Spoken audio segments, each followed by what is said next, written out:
Hello, welcome to Flower Juice. My name's John McDonald, and today we're going to have a look at making a mechanic for holding flowers. Now, I actually saw this on YouTube ages and ages ago, and it was an absolutely lovely lady who had taken the time and effort to sit down and work out how to do this. Now, I've tried to find her video. I can't find it, but I'd really like to say thank you to her for giving the idea for everyone and sharing it with people. So essentially, it's making a cage that you can use to hold flowers. So there's an internal structure and then an external structure. So she was looking at basically making a replacement for like a block of foam. So as we all know, foam is not environmentally friendly because it breaks down into microplastics. So making some sort of mechanic that you can use again and again is a really good idea. Now she basically went down the road of making a mirror image of a brick.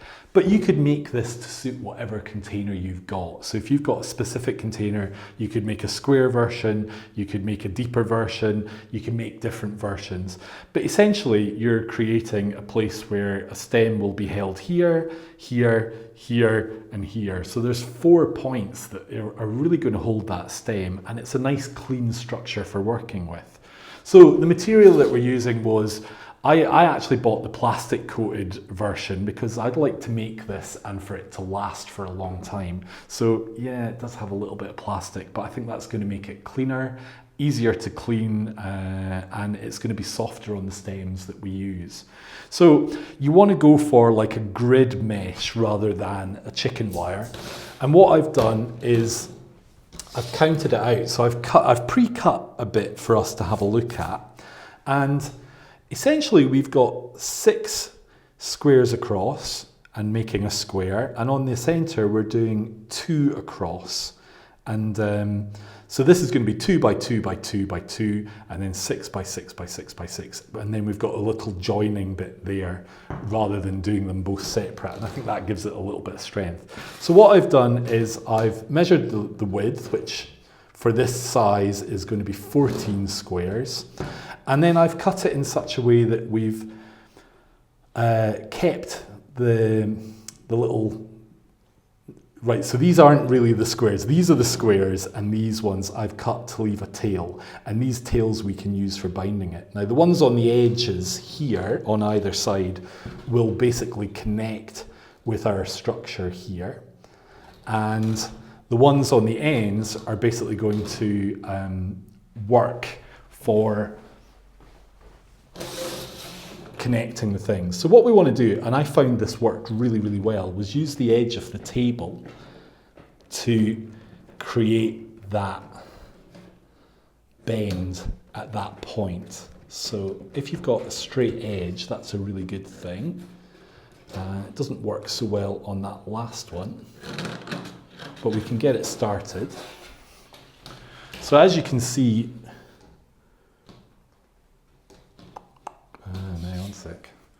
yeah, this gets complicated.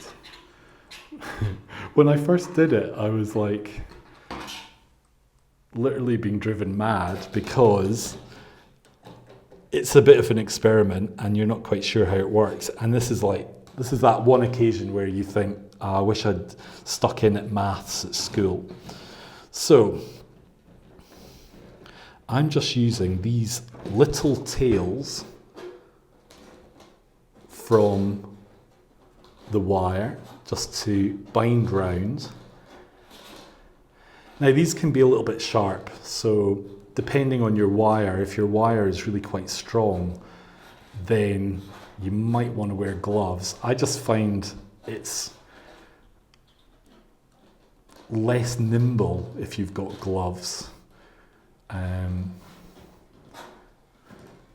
But you can also use pliers as well. The trick for not getting stabbed is to come in at the side of these little wires. So don't come onto them, but come from the side.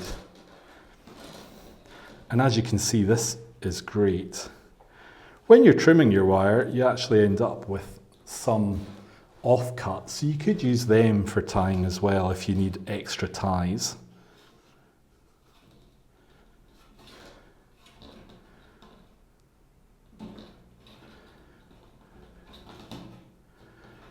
So what I would say is if you're making flowers regularly and you want to create reusable mechanics, then this is a really good option.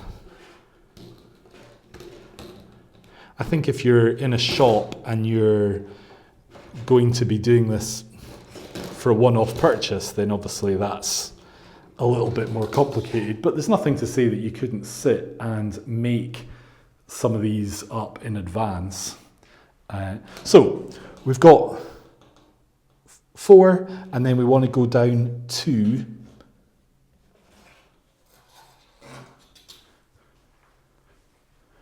And then come in at 2.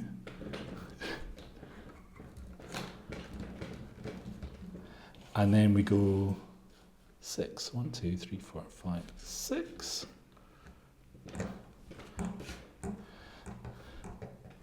And then 6 again. 1, 2, 3, 4, 6.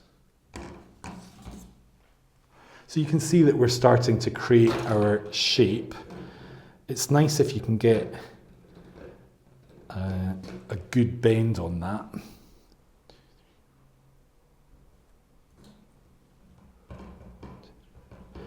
Yeah. So as you can see, this really works well just using the table as our guide for doing it. Now, I've done it with a little bit of an overlap, and we can maybe just do the 2 ends first.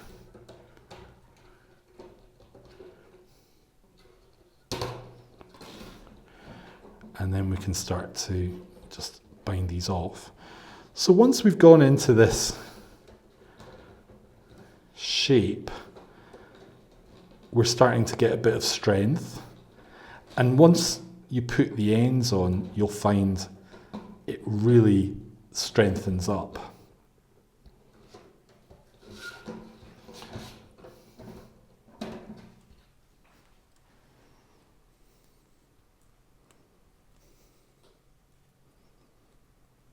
Now, don't worry if your wires kind of go in slightly different ways. You just want them to be secure is the main thing. And if they're going to stick out a little bit, then it's better for it to stick into the center, so that from the outer part of this block, you're essentially protected from getting spiked. Now, with the trial run one, I've used it for a couple of arrangements, and it worked really well. It worked well in a deep dish that I've got, but also in a shallow dish, just like a block of foam. The only thing I would say is whereas with foam, that is the water source, this is not a water source, this is just a structure. So you are going to, if you want to do a more shallow arrangement or an arrangement in a shallow dish, what you want to do is make sure that your dish still has enough depth that you've got a good water source. So as you can see now, what I've done with leaving these cut ends is this is giving us the ties for our sorry, that sounds horrible. So we want to just try and line this up.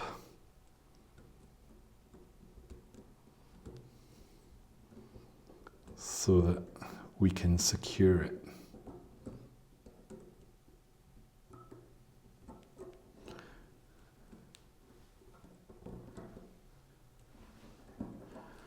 Yeah, so don't worry if one bit's on the inside, one's on the outside. I think what's important is probably the corners.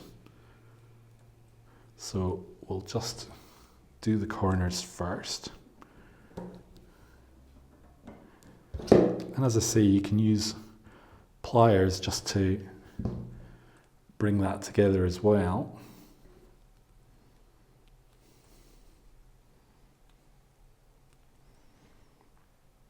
And then we can start to just twist our other corners or other contact points together.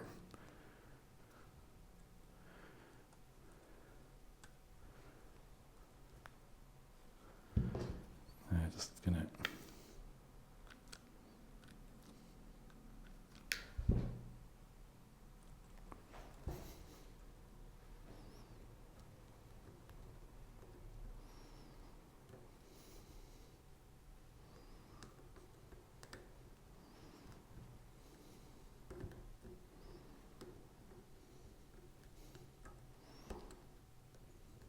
We get a lot of comments on our videos about sustainability, and I have to say I'm really proud of the floristry industry for basically addressing the elephant in the room, which is foam. And I think even the suppliers of these products are keen to find an alternative.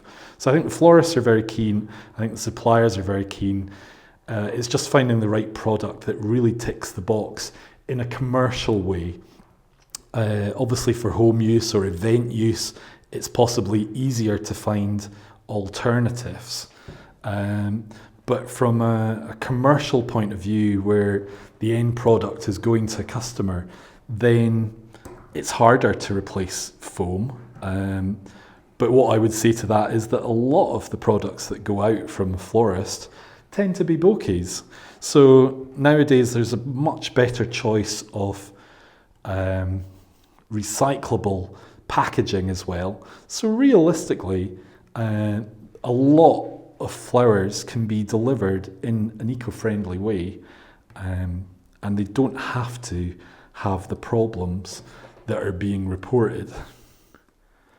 But it's been really good looking at alternatives. And I think compared to other industries, I think our industry has really been very proactive. When I think of things like disposable nappies, for example, I know you can have reusable nappies, but it's the amount of disposable nappies is just immense. So we're probably not a big problem in the scheme of things, but all these things add up, and looking for alternatives is important, and we should do that. So as you can see, that really fixes that end. So we just need to do this end and we're there. So we'll do this and you will see. So again, I just want to try and line it up with one end. This is the great thing with it being kind of square, is that it's quite consistent. So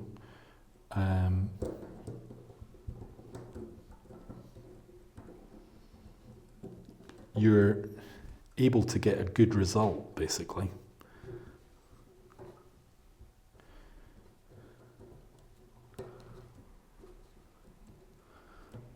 But as I say, if you've got a container that you really like to use a lot, then what you need to do is just source your wire and then have a measure of the ultimate shape that's going to fit that. Now you're not going to work around round shapes so easily, but you can make a square that fits into a round hole, and that will work. So I would recommend giving this a go. It just takes a little bit of time, and the next time you're in the DIY store, if you can remember, then get yourself some wire. And it would be really interesting to hear your experience. I know you're probably going to curse me when you come to make it, but definitely if you make more than one, you'll find the second one is easier than the first, and so on and so forth.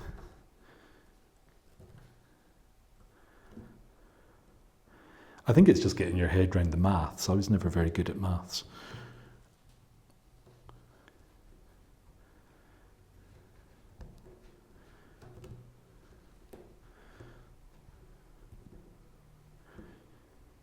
but it's a bit like Meccano or these kind of toys when you were little. But as I say, you will get possibly skewered a little bit by the wire itself, so just be careful. From working as a florist, I just rock on with it, to be honest. I tend to find that it's not worth stopping if you're doing something.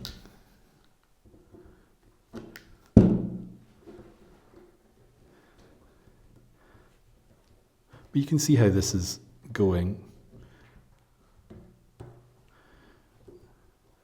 And I just want to make it good.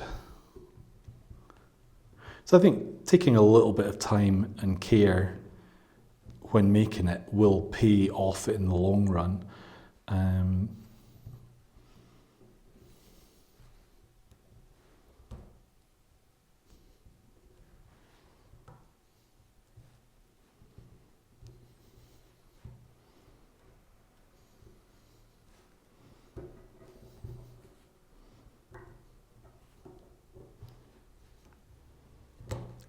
So you probably want to, once you've finished, just go around it with your pliers and do a double check that you've got everything, that there's no loose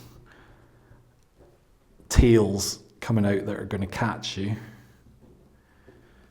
And just give it a kind of final check over and tidy up. Like I can see these here are just sticking out a little bit. But that is basically it. So what we've got is we've got a mechanic, and you can make a few of these and you could use them in different ways. You could use it vertically, you can use it long ways, it could go into a deep container. You can really use it hopefully again and again and again. So I hope you've enjoyed me sharing this idea with you. I'd love to say that I'd invented it, but I didn't. And I'd really like to give credit to the lady that shared the idea with other flower arrangers. So thank you so much for watching. Give it a go, and if you do, let us know how you get on in the comments below.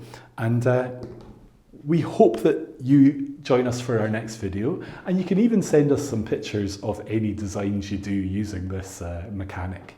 So until our next video, take care, and we'll see you soon.